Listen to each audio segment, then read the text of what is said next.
வணக்கம். Welcome to Xiaomi fashion. இன்றைக்கி Xiaomi ஃபேஷனில் பார்த்தீங்கன்னா நான் வந்து சுண்டை கத்திரிக்காய் கிரேவி அப்லோட் பண்ணியிருக்கேன். இதுக்கு தேவையான பொருட்கள் பெரிய வெங்காயம், சின்ன வெங்காயம், பூண்டு, உருளைக்கிழங்கு எடுத்திருக்கேன். அப்புறம் கொத்தமல்லி, கருவேப்பிலை, சீட்ஸ்லாம் நீக்கின சுண்டை கத்திரிக்காய், புளி கரைச்சி வச்சுருக்கேன்.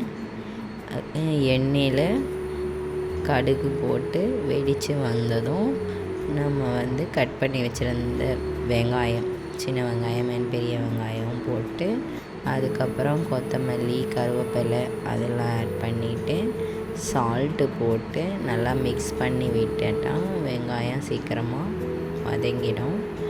அதுக்கப்புறம் பார்த்திங்கன்னா பூண்டும் உருளைக்கிழங்கும் ஆட் பண்ணியிருக்கேன். நான் அந்த சுண்டை கத்திரிக்காயில் ஒரு கசப்பு இருக்கும்ல, அது எடுக்கும்னு நான் நினச்சி போட்டிருக்கேன். அது நல்லா தான் வந்திருக்கு. சோம்பு,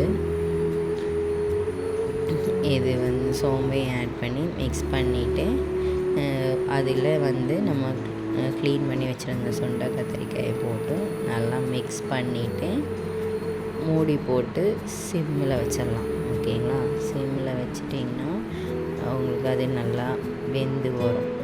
அது உங்களுக்கு ஓப்பன் பண்ணி பார்க்கும்போது அதோட கன்சிஸ்டன்சி தெரியும் எப்படி இருக்குன்னு.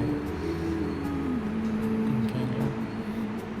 அதுக்கப்புறம் வந்து பார்த்திங்கன்னா நார்மலாக நம்ம என்ன யூஸ் பண்ணணும், நான் வந்து தனியாத்தூளும் குழம்பு மிளகாத்தூளும் யூஸ் பண்ணியிருக்கேன். போட்டு நல்லா மிக்ஸ் பண்ணிவிட்டு அதுக்கப்புறம் வந்து கொஞ்சமாக தண்ணியும் புளியும் லைட்டாக தான் தண்ணி விட்டேன். புளியை கரைச்சி வச்சுருந்தோம்ல, அந்த புளி விட்டு மிக்ஸ் பண்ணி நல்லா மிக்ஸ் பண்ணிவிட்டு கொஞ்சம் சிம்மில் வச்சு அந்த கிரேவி கன்சிஸ்டன்சி வர வரைக்கும் நம்ம இது பண்ணிவிட்டு எடுத்தோன்னு வச்சுக்கோங்களேன். நல்ல டேஸ்ட்டான ஒரு சொட்டு கூட கசப்பு இல்லாத ஒரு சுண்டை கத்திரிக்காய் கிரேவி ரெடி ஆயிடுச்சு. ஓகேங்களா? நெக்ஸ்ட்டு வீடியோவில் பார்க்கலாம். உங்களுக்கு பிடிச்சிருந்தா லைக் பண்ணுங்கள், ஷேர் பண்ணுங்கள்.